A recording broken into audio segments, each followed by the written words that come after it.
नमस्कार विद्यार्थी मित्र, आज आपण 4 स्ट्रोक पेट्रोल इंजिनचा अभ्यास करणे या प्रात्यक्षिकेचा अभ्यास करणार आहोत। 4 स्ट्रोक पेट्रोल इंजिन आपणास शिकत असताना या कट सेक्शन मॉडेलच्या सहाय्याने अभ्यास करायचा आहे। या कट सेक्शन बरोबरच आपल्याला चार्ट असतील किंवा त्या संबंधितले व्हिडिओज असतील त्याचा वापर करून 4 स्ट्रोक पेट्रोल इंजिनचा आपल्याला अभ्यास करायचा आहे। विद्यार्थी मित्रांनो, इंजिन म्हणजे काय हा प्रश्न तुम्हाला पडलेला असेल।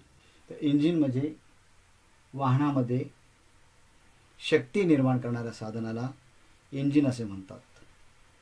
या इंजिनचा उपयोग आपल्याला व्यवहारामध्ये अनेक ठिकाणी पाहायला मिळतो। मग गाडी चालवण्यासाठी असेल, पाणी विहिरीचं खेचण्यासाठी असेल किंवा ओढण्यासाठी असेल, त्याचबरोबर औषधाचे पंप असतील त्यासाठी इंजिनचा वापर होतो। जनरेटर्स ज्यामध्ये विद्युत निर्मिती केली जाते अशा ठिकाणी या इंजिनचा वापर आपल्याला पाहायला मिळतो। अनेकविध ठिकाणी आपल्याला इंजिनचा वापर पाहायला मिळतो। मग रस्त्यावर चालणाऱ्या गाड्या असतील, पाण्यावर चालणारी जहाजं असतील किंवा आकाशात उडणारे जे विमानं आहेत, हेलिकॉप्टर्स आहेत, यामध्ये सुद्धा इंजिनचा वापर केला जातो। इंजिनचे अनेक प्रकार आहेत। मग हे प्रकार इंजिनमध्ये वापरल्या जाणाऱ्या इंधनानुसार इंजिनचे प्रकार पडतात। इंजिन किती स्ट्रोकचे आहे, 2 स्ट्रोकचे आहे की 4 स्ट्रोकचे आहे, यावरून इंजिनचे प्रकार पडतात। इंजिन थंड करण्याच्या पद्धतीवरून सुद्धा इंजिनचे प्रकार पडतात। इंजिनच्या रचनेवरून सुद्धा, सिलेंडरच्या रचनेवरून सुद्धा इंजिनचे अनेक प्रकार आपल्याला पाहायला मिळतात। परंतु आज आपल्याला सिंगल सिलेंडर पेट्रोल इंजिनचा अभ्यास करायचा आहे। सिंगल सिलेंडर पेट्रोल इंजिन म्हणजे काय? तर यामध्ये केवळ एकच सिलेंडर आणि पिस्टनची रचना आहे, म्हणून यास सिंगल सिलेंडर असे म्हणायचे। ज्या इंजिनमध्ये एकापेक्षा जास्त सिलेंडरची संख्या असते त्याला मल्टी सिलेंडर इंजिन असे म्हणतात। तर या इंजिनला पेट्रोल इंजिन का म्हणायचे? या इंजिनमध्ये पेट्रोलचा वापर इंधन म्हणून केला जातो, म्हणून याला पेट्रोल इंजिन असे म्हणायचे। इंजिनमध्ये जी शक्ती निर्माण होते ती शक्ती निर्माण कशामुळे होते? तर इंधनामुळे होते। इंधनामध्ये रासायनिक ऊर्जा साठवलेली असते। त्या इंधनाला पेटवल्यानंतर, त्याचं एक्सप्लोजन झाल्यानंतर, त्याचा स्फोट झाल्यानंतर शक्ती निर्माण होते, औष्णिक ऊर्जेत रूपांतर होतं। आणि मग या पद्धतीने आपल्याला इंजिनचे कार्य त्या ठिकाणी पाहायला मिळतं। तर आज आपल्याला petrol engine, single cylinder, 4 stroke engine याचा अभ्यास करायचा आहे।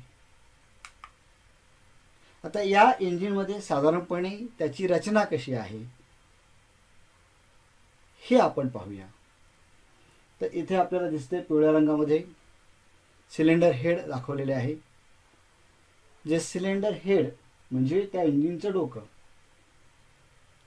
हे त्या सिलेंडर ब्लॉकच्या वर, जो निळ्या रंगाचा त्या ठिकाणी सिलेंडर ब्लॉक दाखवलेला आहे, त्या सिलेंडर ब्लॉकच्या वर सिलेंडर हेड बसवलेले असते।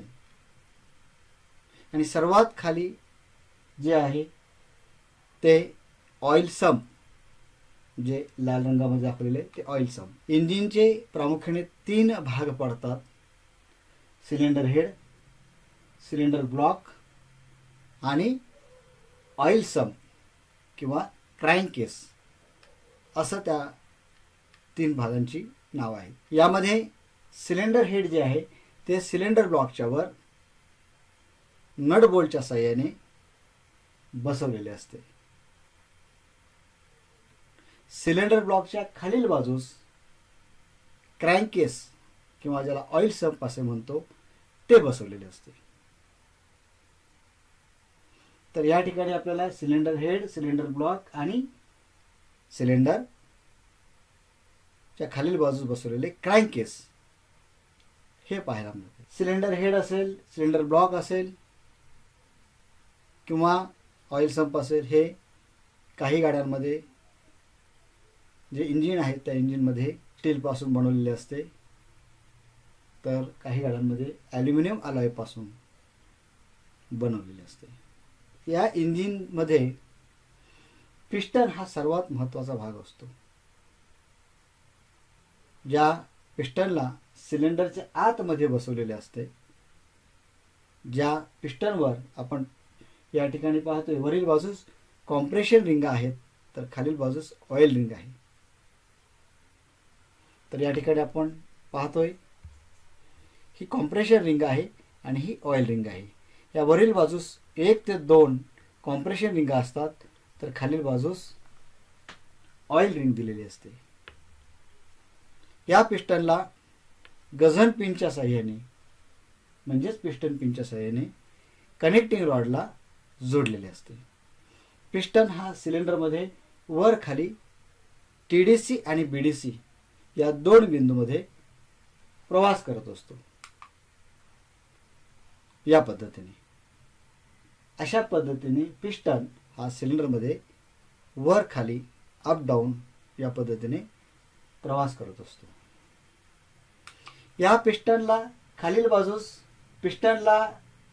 बाजूस कनेक्टिंग रॉड जोडलेला असतो, जो कनेक्टिंग रॉड पिस्टन आणि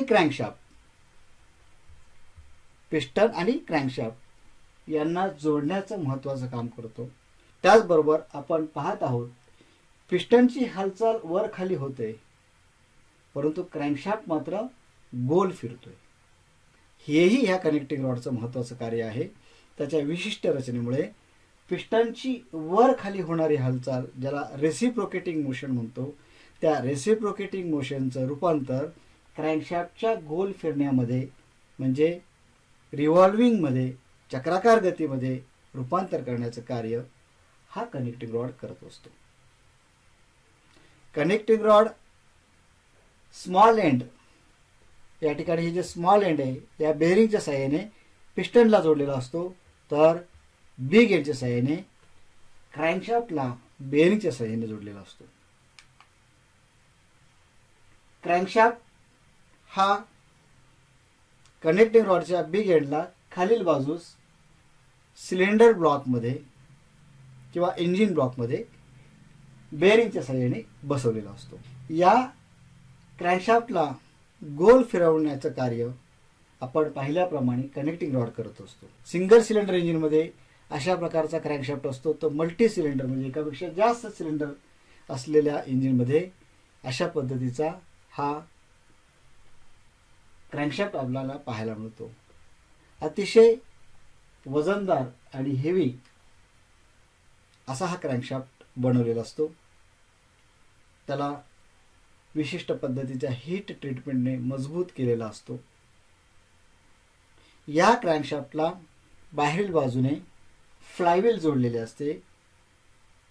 इंजिनने निर्माण केलेली शक्ती हा क्रँकशाफ्ट त्या फ्लायव्हीलला देतो आणि फ्लायव्हील ही जी शक्ती आहे ही पाठीमागील चाकांना क्लच आणि गिअरबॉक्सच्या मार्फत पुरवण्याचं काम करतो. पेट्रोल इंजिन या ठिकाणी असल्यामुळे पेट्रोलला पेटवण्यासाठी स्पार्क प्लगची गरज असते. पेट्रोल इंजिन ओळखण्याचं हे एक महत्त्वाचं साधन आहे. ज्या इंजिनमध्ये स्पार्क प्लग बसवलेला आहे ते इंजिन म्हणजे पेट्रोल इंजिन होय. तर या पेट्रोल इंजिनच्या इंधनाला पेटवण्यासाठी स्पार्क प्लगचा वापर हा केला जातो. आकृतीत पाहिल्याप्रमाणे पहा कसा स्पार्क पडतो. त्या ठिकाणी इंधनाचं त्या ठिकाणी ज्वलन घडवून आणण्यासाठी या स्पार्क प्लगच्या ह्या 2 पॉइंटमध्ये स्पार्किंग घडवून आणलं जातं किंवा ठिणगी पाडली जाते आणि इंधनाचं ज्वलन होण्यास मदत केली जाते. इंजिन सिलेंडरमध्ये इंधन आत घेण्यासाठी आणि जळालेले वायू बाहेर टाकण्यासाठी सिलेंडरमध्ये 2 प्रकारचे व्हॉल्व्ह असतात. व्हॉल्व म्हणजे झडप, की ज्याच्या मार्फत इंजिन सिलेंडरच्या आतमध्ये इंधनाचं आणि हवेचे मिश्रण आत घेतलं जातं आणि ज्याच्या मार्फत जळालेले गॅसेस किंवा एक्झॉस्ट गॅसेस हे बाहेर सोडले जातात. अशा दोन प्रकारचे इनलेट व्हॉल्व आणि एक्झॉस्ट व्हॉल्व हे प्रत्येक सिलेंडरमध्ये बसवलेले असतात. प्रकार दोन आहेत, परंतु सिलेंडरमध्ये दोनपेक्षा जास्त व्हॉल्व सुद्धा आपल्याला पाहायला मिळतात. मग त्या ठिकाणी दोन इनलेट व्हॉल्व असतील, दोन एक्झॉस्ट व्हॉल्व असतील, परंतु प्रकार दोन, इनलेट व्हॉल्व दोन आणि एक्झॉस्ट व्हॉल्व दोन. तर या व्हॉल्वचा उपयोग आपण या ठिकाणी पाहतोय. जे इनलेट मॅनिफोल्ड आहे या ठिकाणी, या इनलेट मॅनिफोल्ड मधून हवा आणि पेट्रोल आतमध्ये येण्यासाठी जो मार्ग आहे त्या मार्गाला मोकळं करण्यासाठी, हा जो मार्ग आहे इनलेटचा तो मार्ग मोकळा करण्यासाठी हा इनलेट व्हॉल्व ओपन होत असतो. तर जळालेले गॅसेस बाहेर जाण्यासाठी हा एक्झॉस्ट व्हॉल्व ओपन होत असतो. तर विद्यार्थी मित्रांनो, अशा पद्धतीने दोन त्या ठिकाणी व्हॉल्व दिलेले असतात आणि या दोन्ही व्हॉल्वला त्यांच्या टायमिंगनुसार बंद किंवा चालू करण्यासाठी कॅमशाफ्ट दिलेला असतो आणि ह्या कॅमशाफ्टच्या कॅम लोबच्या साहाय्याने, ह्या टोकाच्या साहाय्याने आपण इथे पाहतोय की इनलेट आणि एक्झॉस्ट व्हॉल्वला त्या त्या टायमिंगला बंद अगर चालू केलं जातं. फायरिंग ऑर्डर प्रमाणे व्हॉल्वची उघडझाप ही संबंधित कॅमशाफ्टकडून केली जाते. इनलेट मॅनिफोल्ड आणि एक्झॉस्ट मॅनिफोल्ड असे दोन मॅनिफोल्ड त्या इंजिनला दिलेले असतात. मॅनिफोल्ड म्हणजे काय, तर मार्ग, इंधन आत येणारा मार्ग म्हणजे इनलेट मॅनिफोल्ड आणि धूर बाहेर जाणारा मार्ग म्हणजे एक्झॉस्ट मॅनिफोल्ड. असे दोन मॅनिफोल्ड त्या ठिकाणी असतात. कार्बोरेटर हा इनलेट मॅनिफोल्डला जोडलेला असतो, ज्याला एअर फिल्टर सुद्धा जोडलेला असतो आणि इंधनाचा जो सप्लाय असतो, पेट्रोलचा सप्लाय असतो, तो कार्बोरेटरद्वारे या इनलेट मॅनिफोल्डला होत असतो. आधुनिक गाड्यांमध्ये कार्बोरेटरऐवजी इंजेक्टर त्या ठिकाणी दिलेला आहे. त्यामुळे इंधनाचा जो पुरवठा आहे किंवा सप्लाय आहे तो या इंजेक्टरकडून केला जातो. एक्झॉस्ट गॅसेस किंवा जो धूर आहे तो या एक्झॉस्ट मॅनिफोल्डमधून सायलेन्सरच्या मार्फत बाहेर सोडला जातो. आता विद्यार्थी मित्र, सर्वात महत्त्वाचा या इंजिन मधला जो भाग आपल्याला पाहायचा आहे तो म्हणजे त्या इंजिन मध्ये असलेल्या काही टर्मिनॉलॉजीचा. टर्मिनॉलॉजी म्हणजे काय, तर काही संकल्पना आहे, काही संज्ञा आहेत, त्या संज्ञा आपण समजून घेऊ. म्हणजे हे इंजिन आपण जे शिकतोय ते 4 स्ट्रोक इंजिन आहे. मग हे 4 स्ट्रोक इंजिन का आहे, तर स्ट्रोक म्हणजे काय ते आपल्याला समजून घ्यायचं आहे. तर ते समजून घेण्यापूर्वी टीडीसी म्हणजे टॉप डेड सेंटर म्हणजे काय, तर पिस्टन आपण पाहिलं की ह्या पिस्टनची हालचाल सिलेंडरमध्ये वर आणि खाली होत असते. परंतु ही वर आणि खाली हालचाल होत असताना पिस्टन टॉपला काही क्षण थांबतो आणि परत खाली आल्यानंतर बॉटमला काही क्षण थांबतो. ज्या वरील बिंदूला पिस्टन थांबतो त्याला टीडीसी म्हणजे टॉप डेड सेंटर असं म्हटलं जातं. तर खालील जो बिंदू आहे त्या खालील बिंदूला या ठिकाणी बीडीसी बॉटम डेड सेंटर असे म्हटले जाते. तर पिस्टन हा टॉप डेड सेंटर आणि बॉटम डेड सेंटर ह्या दोन बिंदूमध्ये प्रवास करत असतो. अर्थातच हा जो प्रवास आहे तो प्रवास ह्या कनेक्टिंग रॉडच्या लांबीने ठरवलेला असतो. कनेक्टिंग रॉडची जी लांबी आहे त्या लांबीनुसार त्या टॉप डेड सेंटरचं आणि बॉटम डेड सेंटरचं त्या ठिकाणी बिंदू हे ठरलेले असतात. तर टीडीसी म्हणजे टॉप डेड सेंटर आणि बीडीसी मध्ये बॉटम डेड सेंटर. आता या सिलेंडरचा जो आतील व्यास आहे, म्हणजे हा जो सिलेंडर आहे यामधील आतील जो व्यास आहे त्या व्यासाला त्या सिलेंडरचा बोर असे म्हटलं जातं. खूप महत्वाचा हा भाग आहे. आणि या सिलेंडर बोरमध्ये पिस्टन हालचाल करत असतो तो टीडीसी आणि बीडीसी मध्ये. तर टीडीसी ते बीडीसी किंवा बीडीसी ते टीडीसी ह्या दोन बिंदूंमधील अंतरास आपण काय म्हणतो, स्ट्रोक असे म्हणतो. काय म्हणतो, स्ट्रोक. तर ह्या दोन बिंदू टीडीसी आणि बीडीसी ह्या दोन बिंदूमधील अंतराला स्ट्रोक असे म्हटले जाते. म्हणजे त्या पिस्टनचा त्या दोन बिंदू मधला प्रवास. आता हा पिस्टन त्या इंजिन मध्ये किती वेळा फिरल्यानंतर ते इंजिनचं कार्य करण्याचं एक चक्र पूर्ण होतं किंवा एक सायकल पूर्ण होतं, त्यावरून त्या इंजिनचं नाव त्याला प्राप्त होतं. म्हणजे काय, तर या ठिकाणी हा जो पिस्टन आहे, हे पहा, हा पिस्टन, हा जो पिस्टन आहे हा पिस्टन त्या सिलेंडर मध्ये किती वेळा अपडाऊन होतो, खालीवर होतो, आणि त्या इंजिनचं एक सायकल पूर्ण होतं किंवा एक चक्र पूर्ण होतं आणि एक पॉवर स्ट्रोक त्या ठिकाणी तयार होतो. मग ह्या इंजिन मध्ये 4 वेळा जर पिस्टन वर खाली होऊन इंजिनचं कार्य तयार होत असेल किंवा पॉवर स्ट्रोक तयार होत असेल तर त्याला 4 स्ट्रोक इंजिन असे म्हटले जाते.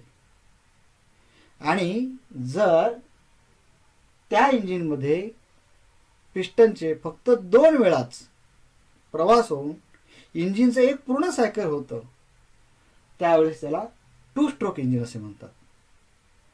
तर आज आपण 4 स्ट्रोक इंजिन बद्दल पाहणार आहोत.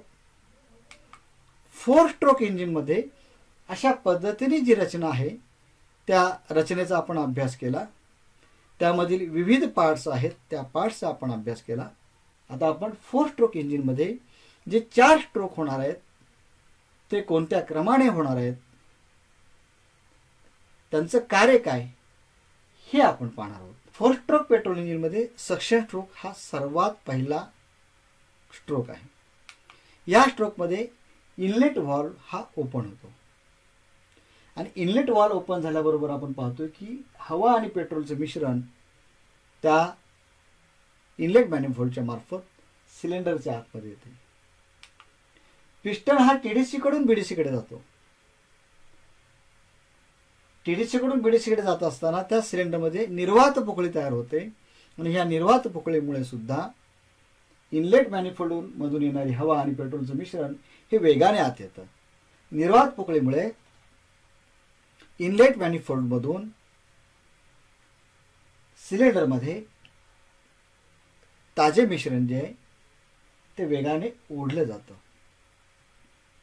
या स्ट्रोकमध्ये हवा आणि पेट्रोलचं मिश्रण हे आत ओढलं जातं, सक केलं जातं, म्हणून याला सक्शन असं म्हणतात किंवा याला इनलेट स्ट्रोक असंही म्हणतात.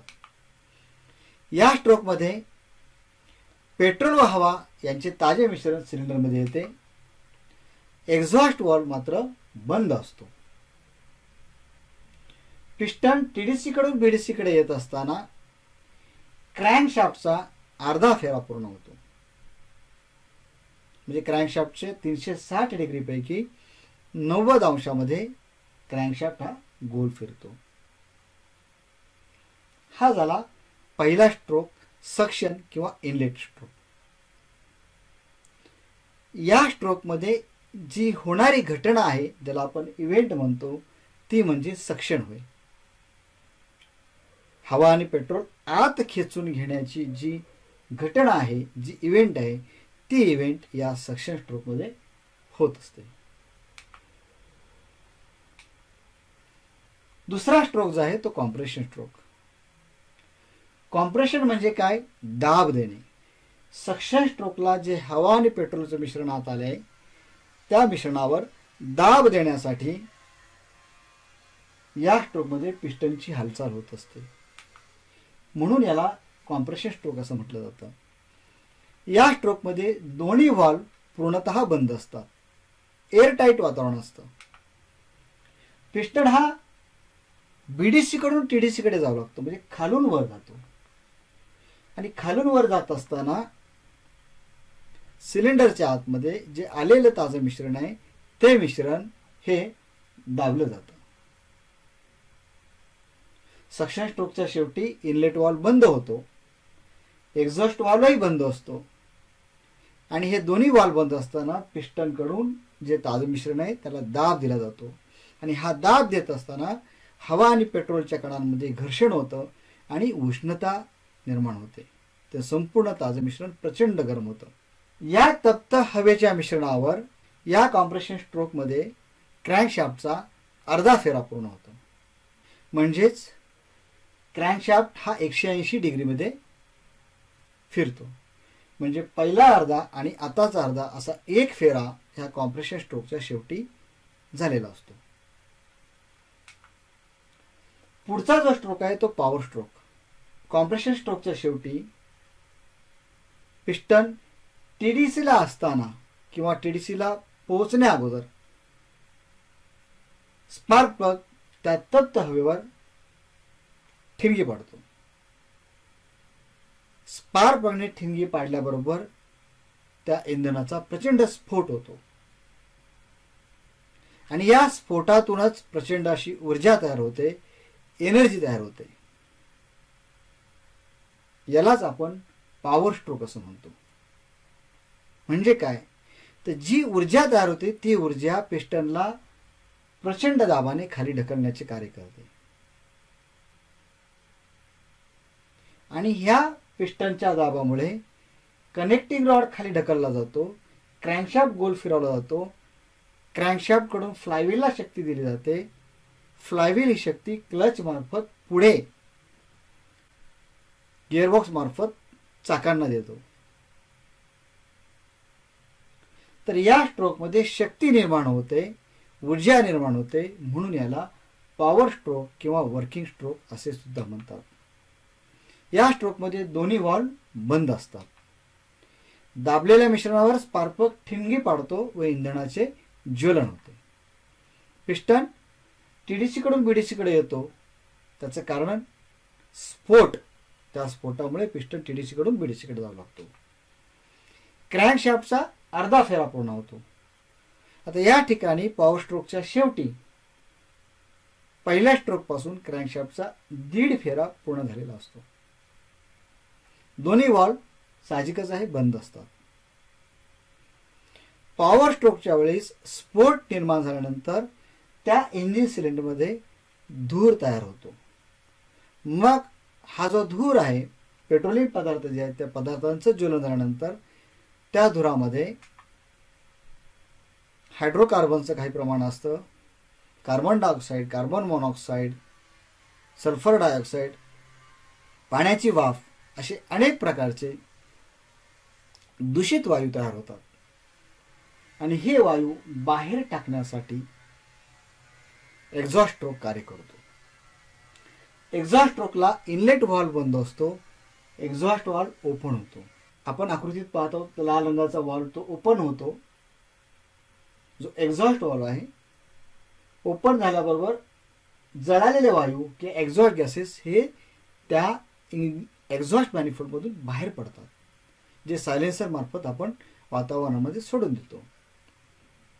अर्थातच सायलेन्सर मध्ये त्या वायूंचं वेग, तापमान आणि पोल्युशन सुद्धा कमी केलं जातं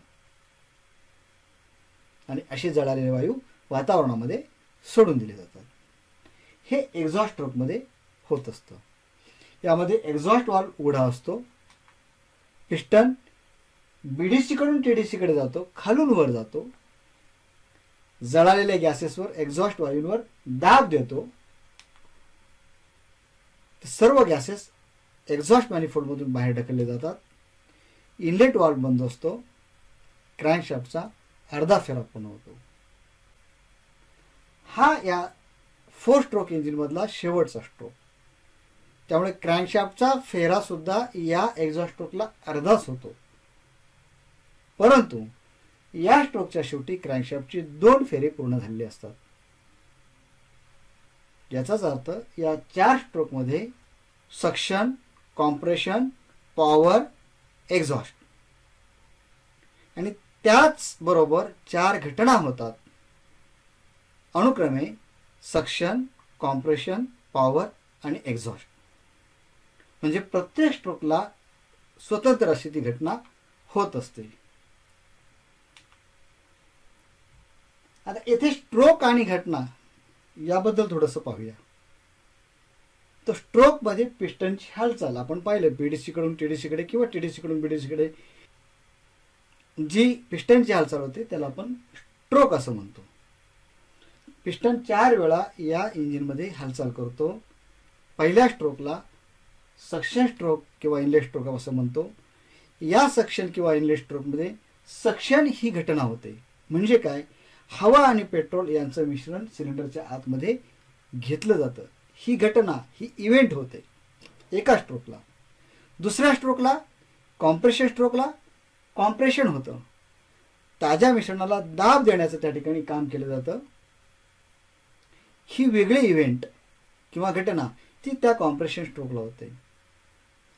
तिसऱ्या स्ट्रोकला म्हणजे पॉवर स्ट्रोकला पॉवर निर्माण करणे किंवा पॉवर ही घटना तयार होते. म्हणजे त्या ठिकाणी त्या स्ट्रोकमध्ये जळालेल्या इंधनातून जो स्फोट होतो, जी शक्ती निर्माण होते, ती शक्ती निर्माण करण्याची घटना या ठिकाणी त्या पॉवर स्ट्रोकमध्ये होत असते.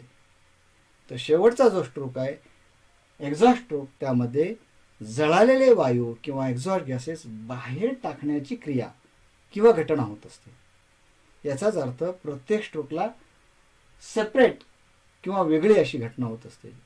एकूण 4 स्ट्रोकला 4 घटना होतात आणि ह्या 4 स्ट्रोकचं मिळून एक सायकल पूर्ण होतं, एक चक्र पूर्ण होतं. आणि ह्या एका सायकलमध्ये क्रँकशाफ्टचे एकूण 2 फेरे पूर्ण होतात. म्हणजे 4 स्ट्रोक इंजिनमध्ये एकूण 4 स्ट्रोक होतात आणि क्रँकशाफ्टचे 2 फेरे पूर्ण होतात. अर्थातच हे चक्र सातत्याने चालू राहतं.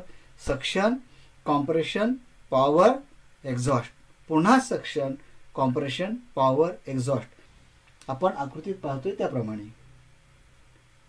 इंजिन सुरू केल्यानंतर इंजिन बंद करेपर्यंत 4ही स्ट्रोक